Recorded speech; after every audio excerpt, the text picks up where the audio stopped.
Good morning, everyone. So today, this episode is a little different. It was brought to my attention that I neglected to include how to make meatballs in my Basal Alia episode. Well, it just turns out that I have the footage, I just didn't put it in the video. So what you're going to see now is Basal Alia, supplemental meatball episode. So I promised I reserved a little of this meat for my boy, one of my boys. So we're going to take a little bit of that, get him a nice burger patty.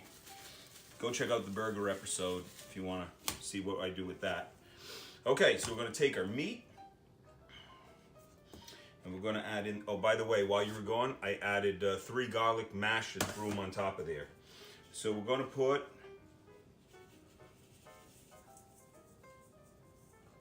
about a teaspoon of salt. We're going to put a tablespoon of allspice.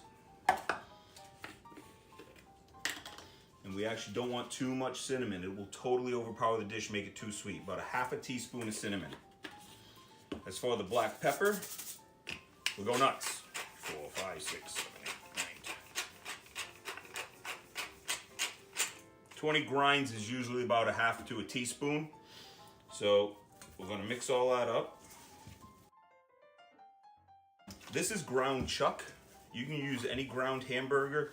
If the package says ground hamburger, it means that they use different cuts of meat and just threw it all together. So you could actually be buying some really top quality stuff.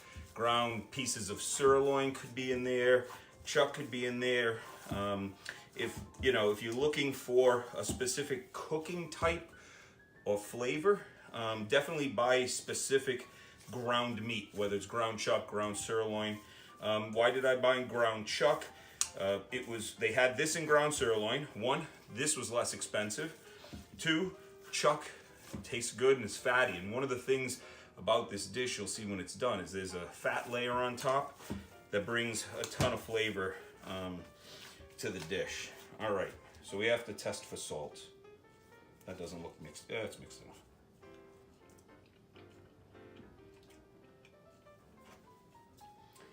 Another half teaspoon of salt. No, not even. Quarter teaspoon of salt. Let's make some meatballs. So these don't, you don't have to make them gigantic. I personally like them about the size of a golf ball. We want them to cook in the right amount of time. And for a change, it's really, to me, in this dish, the meat is the filler. It's the onions when they're cooked in that broth that make you want to cry. So we're going to bust out these golf balls and then we'll pick it up from there when I'm done busting out golf balls. An important thing to remember when you're making your meatballs, don't squish them too hard. If you do, they'll be dense.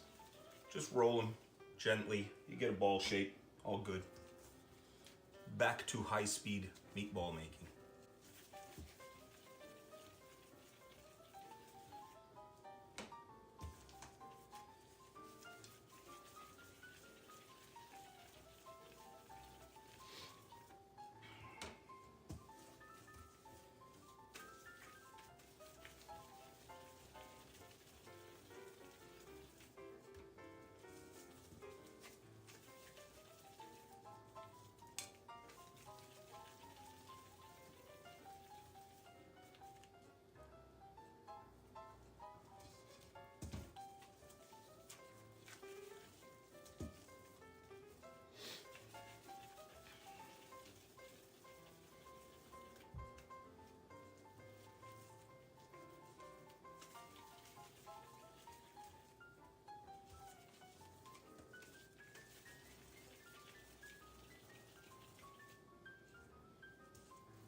Okay, so that was it. That's how you make the meatballs. Check out the Basal Alia episode so you see what to do with them. Thanks for watching, and as always, don't forget what JP and I always say.